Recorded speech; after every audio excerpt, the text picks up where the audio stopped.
Everybody, welcome back to the show. So this comes from comicbookmovie.com. Finally got some more news on the Lantern series coming out in this new DC universe, whatever we're calling it. So you might have a front runner for Jon Stewart in live action. It's going to be a live action series starring Jon Stewart and Hal Jordan. There's like a gazillion lanterns, and they just have to pick Hal Jordan, I guess. Now, Kyle Rayner, or Kilowatt, or Toma Ray. It's always Hal Jordan for some reason. I don't get it. But it says here that there's no official offer, but we've got some rumors of front runners according to this article here. It says last year Rebel Ridge star Aaron Pierre and actor Stephen James were top contenders, and the front runners reportedly emerged.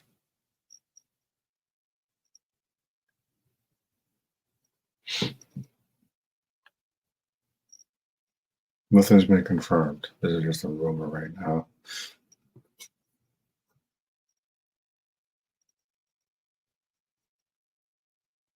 Looks like it says here, though an offer hasn't been officially made, Snyder believes DC Studios co-head James Gunn, showrunner, executive producers Chris Mundy, David Lindelof, and Tom King are all leaning towards Stephen James. So I'm thinking that they're going to probably start showcasing the new Justice League movie co-starring Superman around Super Bowl, maybe next year. Might get a teaser end this year. Probably get a full teaser around the Super Bowl. That's probably the best time to advertise it.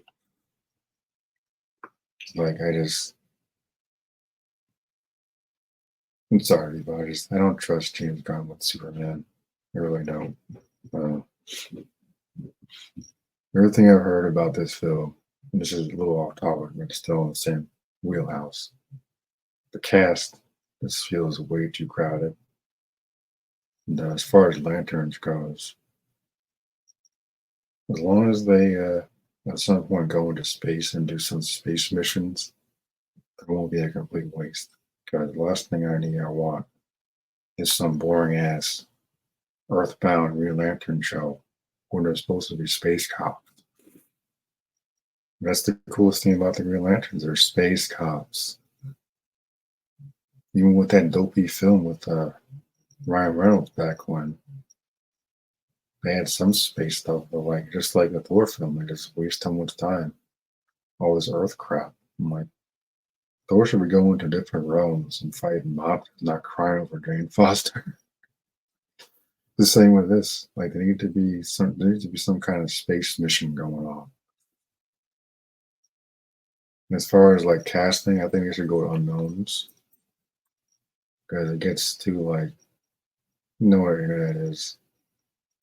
As soon as someone popular gets cast in a comic role, everybody in the pet dog is going to start like, oh my god, why did they pick that person? Blah blah blah.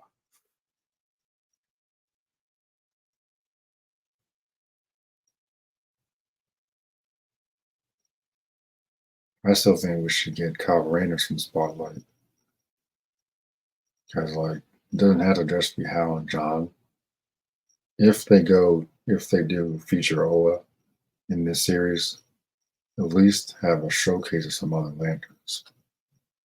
James Gunn got freaking old ass Nathan Fillion as freaking Guy Gardner, who in the comics is the reason Guy Gardner is so annoying is because he's one of the younger lanterns. You can't have him be arrogant when he's like in his freaking 50s. Doesn't make any sense. So I don't know if guys ever read Green Lantern comics, but it's not going to work. Bill says Lanterns follows new recruit Jon Stewart and Lantern legend Hal Jordan. Legend? Yeah, I don't know about that. He's overrated. Two intergalactic cops drawn to a dark Earth-based. Yeah, there we go. Earth-based mystery. I'm gonna wait and give it the benefit of the doubt. I don't want to judge it too soon, but like Earth-based just sounds. It could be anything else but lanterns. Green Lanterns should be in space. I know they protect Sector 2184 and all that, but Earth-based mystery, I'm like, I guess I'll just have to wait and see what they do with that. But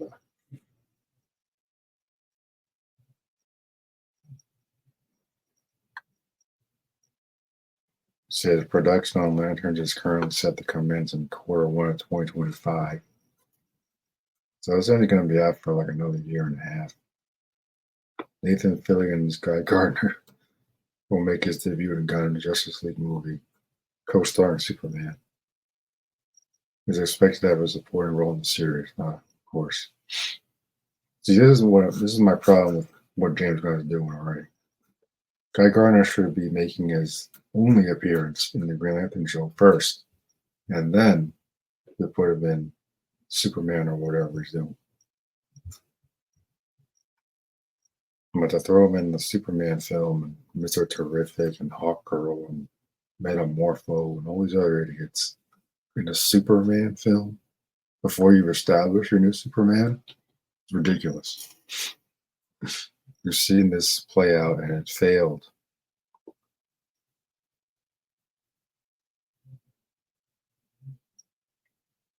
The reason the last universe failed is because they went from A to Z without forming the building blocks properly. Should have given Affleck his own Batman film. Should have given Cavill a trilogy of films way before you even think about Justice League. But no, he saw dollar signs with Batman and threw his ass into the next film, and it didn't even break $1 billion.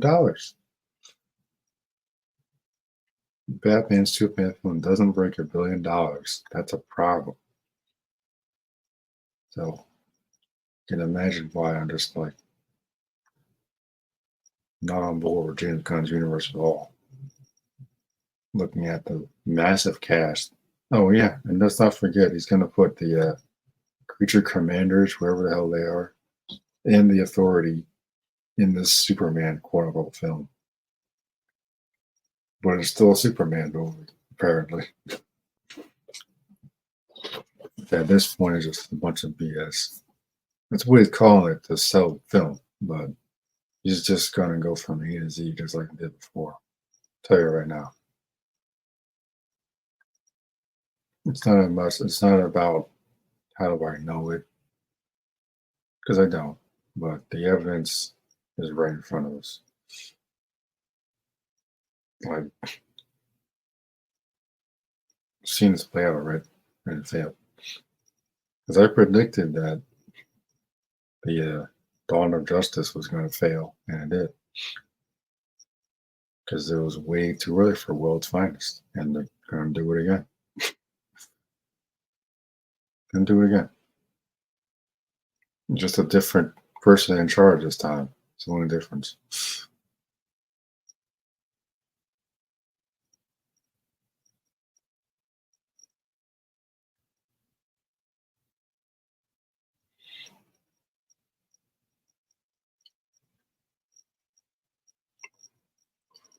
And this is one of the actors I imagine. I think John Boyega would be a good Jon Stewart. If we're going as if he's going to be like a new recruit, you might as well get a younger dude. Which is my other issue with casting Superman so much younger. I'm like, Superman should be the oldest one there since he's a Kryptonian. I don't want to see a freaking old ass Batman on the Justice League. It's dumb. I really don't. Like, old ass Guy Gardner. I'm like, man, and they're going to be freaking senior citizens before this decade of new films is over.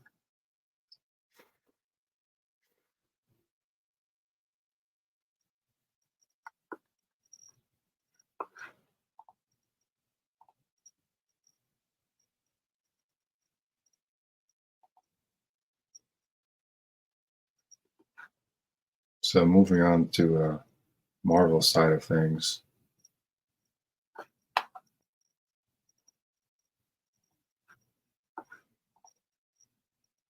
So we got Avengers Doomsday and Secret War rumored to reveal new team leaders. Like, what team is that exactly? New Avengers Doomsday and Avengers Secret War rumored to reveal new details of Marvel Studios' plans for the movies, including who will lead the main team, Doom's dynamic with Reed Richards, and more.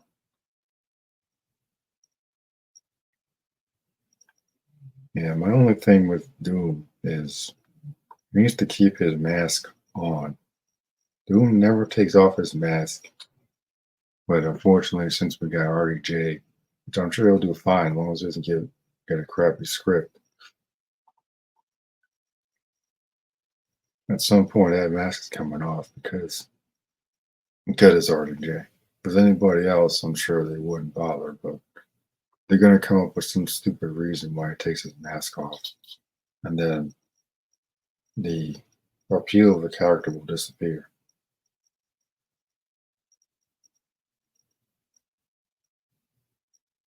This is why part of the reason, well, as much as I'm excited for Dr. Doom to make his appearance on the big screen, I'm kind of nervous because they failed with Kang, and I was excited for Kang as well. It was captivating on screen in the Ant-Man film and the Loki series before that. And they failed to make him a believable threat. It wasn't, and people say Ant-Man beat him. No, it wasn't Scott. It was the Wasp beat his ass, which is probably even worse. But it looks like they might be doing a soft reboot, recasting a lot of the original characters, which I'm like, I guess they can work. I figured they'd do it eventually. Just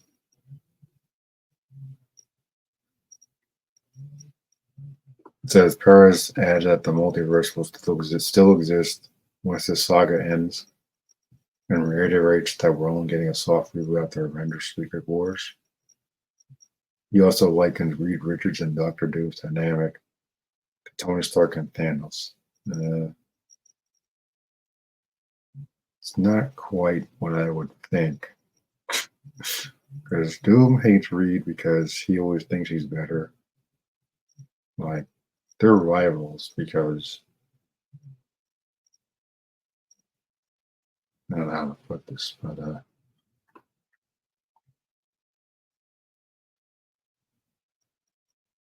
it's not. I wouldn't exactly compare him to Thanos and Stark because it's not that type of rivalry between.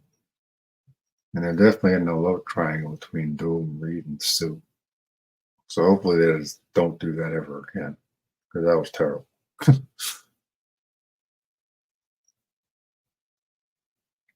Like Doom was just one of those villains that has always wanted to prove he's better than Reed.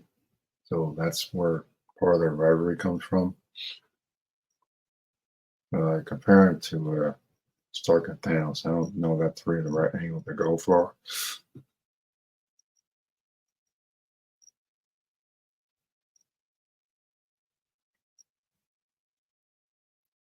It says Captain Marvel is described as one of the main characters in Avengers Doomsday. She'll be one of the leading Avengers. As for Sam Wilson Cap, he's set to co-lead the team. Co-lead. Shouldn't Captain America be leading the team since he's Captain America now? Like, what they're talking about? Cap Marvel and Captain America lead the team. Like, I'd almost rather see Spider-Man later at this point. Because I'm like, this is why I'm kind of concerned for Sam's film because not just because it's stupid to put the Red Hulk in the movie. I think Sam's gonna survive that encounter because he can't do anything against the Red Hulk. Can't. Nothing he can do. Those a shield that Red Hulk swats it away, kicks him into a wall, is dead. But it'll last all of 3 seconds. There's nothing he can do. Nothing. It said other Avengers related intel includes Marvel Studios' plan to use Hugh Jackman until he's 90 for as long as possible until he's 90.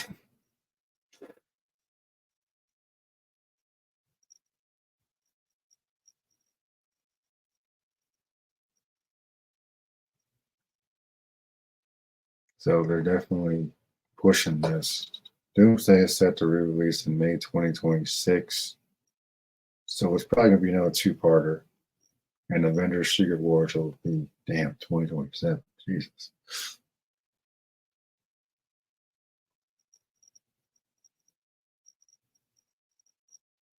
Yeah, I saw that Thunderbolts trailer. It's like nothing really there that gets me excited remotely, other than seeing John Walker again.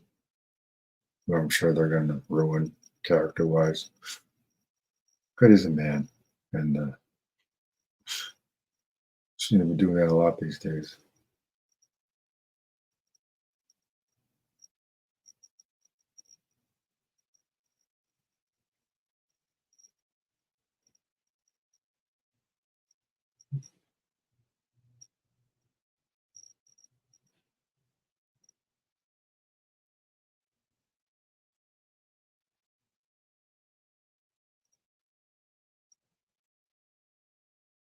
Says Spider-Man very well could be the heart that ends up pulling a team together.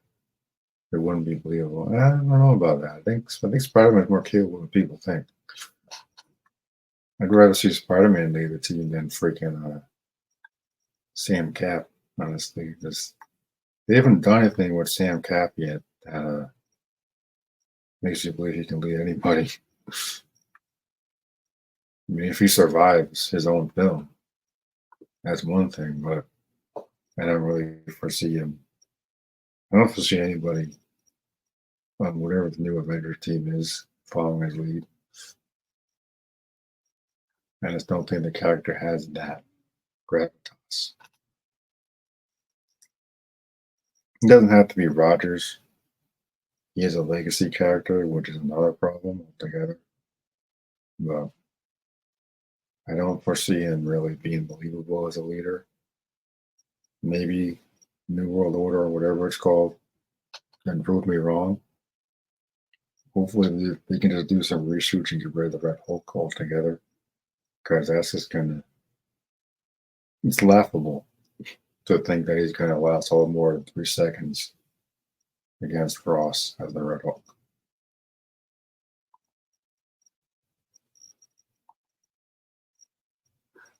So this news dropped a little while ago. Another stupid addition to the DCU. They're doing nothing but announcements at this point. I really wish they would just take their time and just start with one building block at a time. Start with your Superman film. Establish Clark before you throw any other random heroes in there. And then go from there.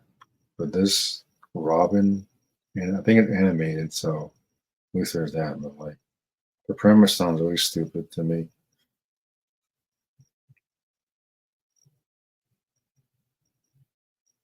So it's kind of starring Richard Grayson and Jason Todd.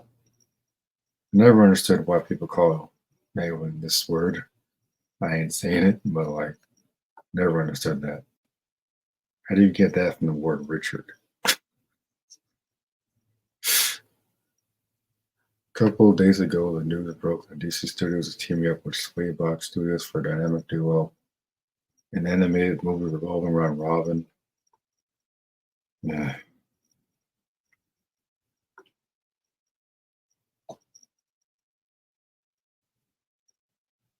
I think a Red Hood film would probably be better to do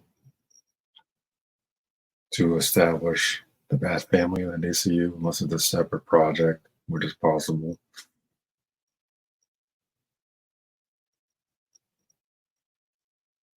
It says dynamic duo will depict how the friendship between Grayson and Todd becomes tested by the diverging ideas for what their future should be.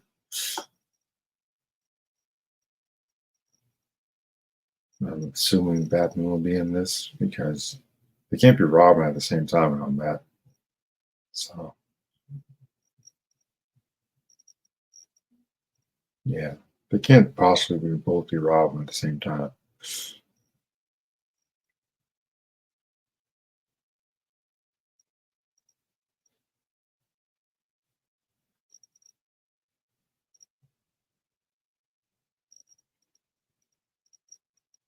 It says the dynamic duo was set in DCU's past, raised a lot of interesting questions.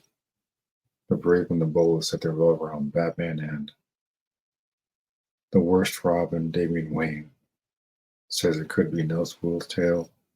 Sounds like kind of a waste though. Here's an Elseworld's tale. It's not going to be connected to the main universe.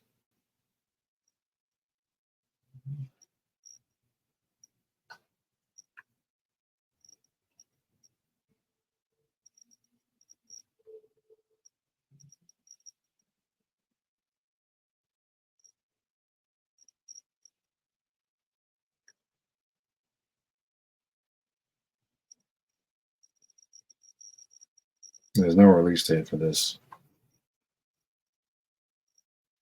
Yeah, I got no interest. I've always liked Robin as a character, but this sounds really stupid. It's like a waste of time, completely.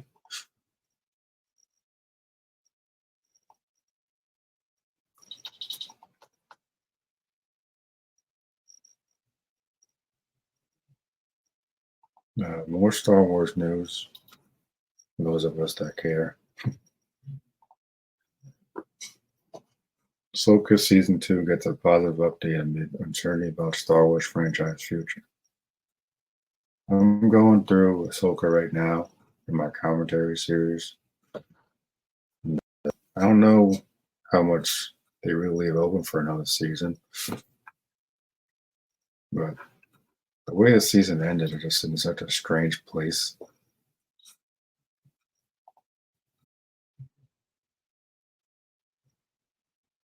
Because they got Thrawn going back to the main universe or whatever.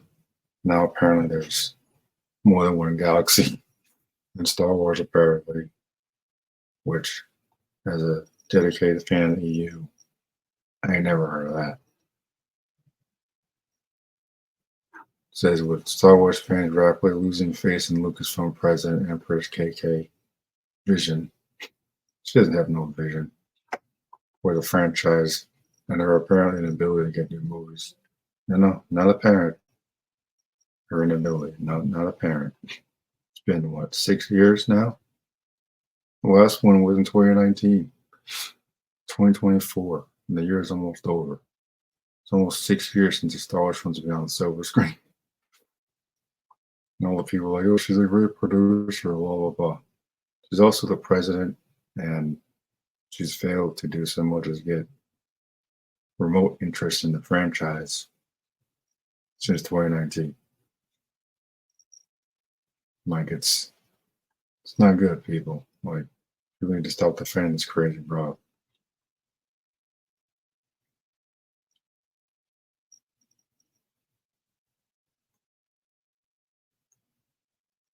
And then the whole Mandalorian movie thing is probably going to be another tank at the box office, if not amongst fans. You can't take a character that was designed for television and throw him on the silver screen, especially since he doesn't really talk that much, and the kid doesn't talk at all.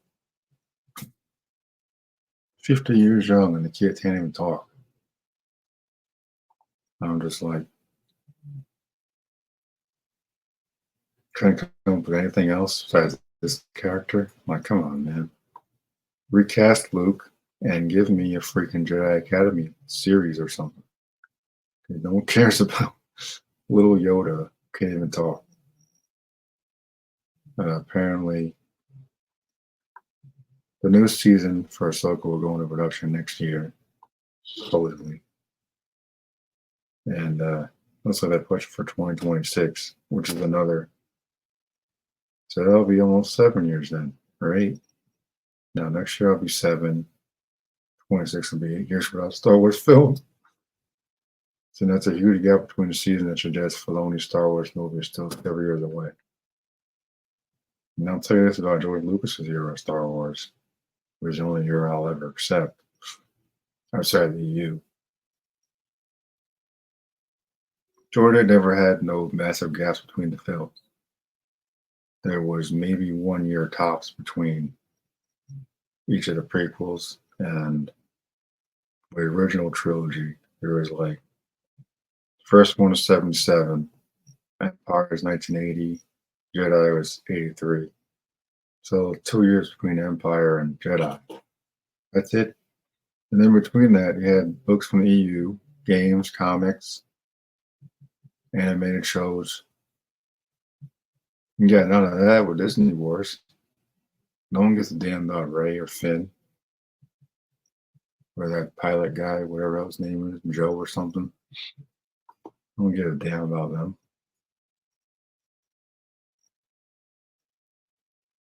And this says, because I've been writing Ahsoka, things have clicked and I have a much better idea about where things are going to go.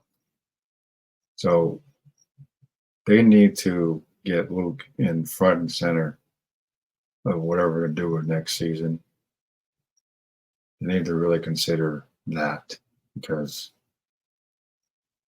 Space Aladdin ain't gonna do nothing to stop Thrawn. That kid ain't never been that powerful. Like his first encounter with Vader should have been his last. I don't know how he survived that at all. But it's laughable that a kid like that would ever get away from Vader. It's like, no, there's no.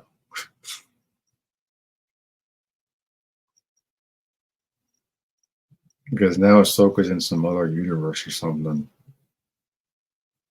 and she's not even thinking about going after Thrawn. She doesn't have the ability to go after Thrawn. So I'm like, now she's stuck in this other world or some crap. And I'm like, the hell are they doing?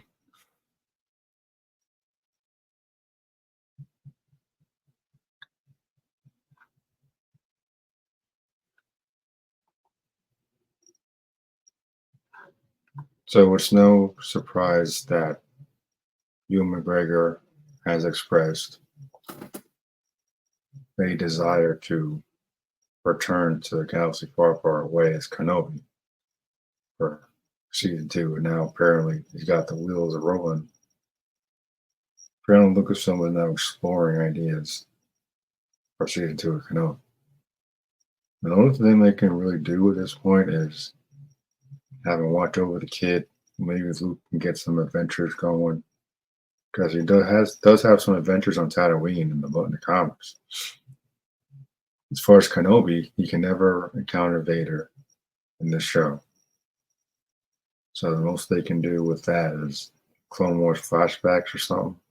But that should have been the focus of the first season. So that's the problem with this. I'm like, if they hadn't spent so much time with Reva, maybe we could have actually gotten that Clone Wars stuff that I'm sure was originally the plan for she just took over the show. It's not even about Kenobi. It's about Reva. It's not even his show. The thing is, let the broad go at the end of the show. I'm like, I can't believe it. I still can't believe he did that. Everything that chick knows. She knows Vader's identity. She knows where Leia lives in Alderaan. She knows where Luke is. She knows where Kenobi is. She probably knows about the rebellion. And he just lets her go. That and obviously you can't kill Vader, but like to let him just walk away from Vader, who knows is a mass murderer. All that blood is on his hand now. Not to mention, I mentioned in my commentary that that kid that came to him for assistance, he just straight up told him to just give up. And the kid was all strung up in the city or something. I'm like, Kenobi would never leave another Jedi to die. Completely out of character. Just as stupid as Luke saying, "Go away, kid, I'm getting ready to die." In Disney Wars, directed by Roundhead. complete garbage. Like Kenobi and Luke are complete failures in Disney Wars. Complete failures.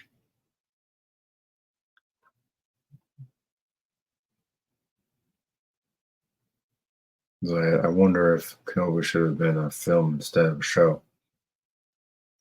Maybe if that was the case, they could have just left Reva on the cutting room floor. They cut out all the fluff and just focus on Kenobi dealing with his failure and growing from it, and then do some time jumps and have him build more of a friendship with Luke. Because we see a little bit of that in the original trilogy, but it's clear they know each other for a minute. He's just now meeting him at the end of the show.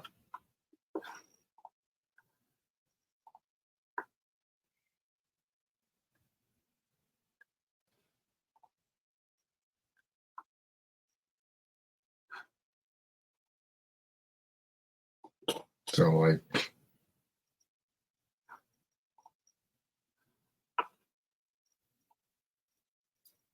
as far as them exploring ideas, I think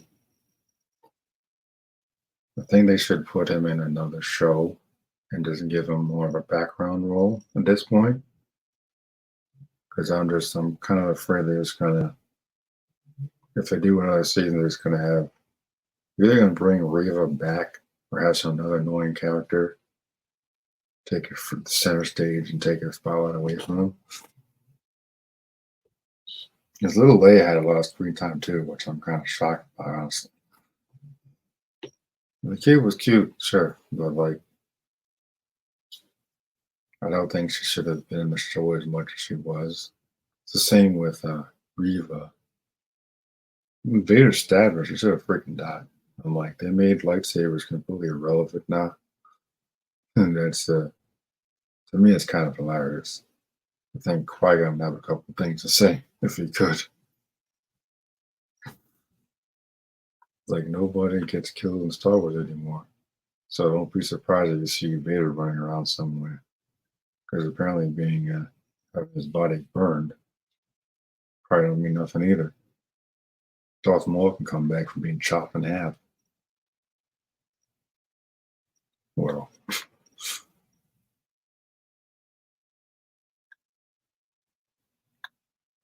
I guess anything's on the table at that point.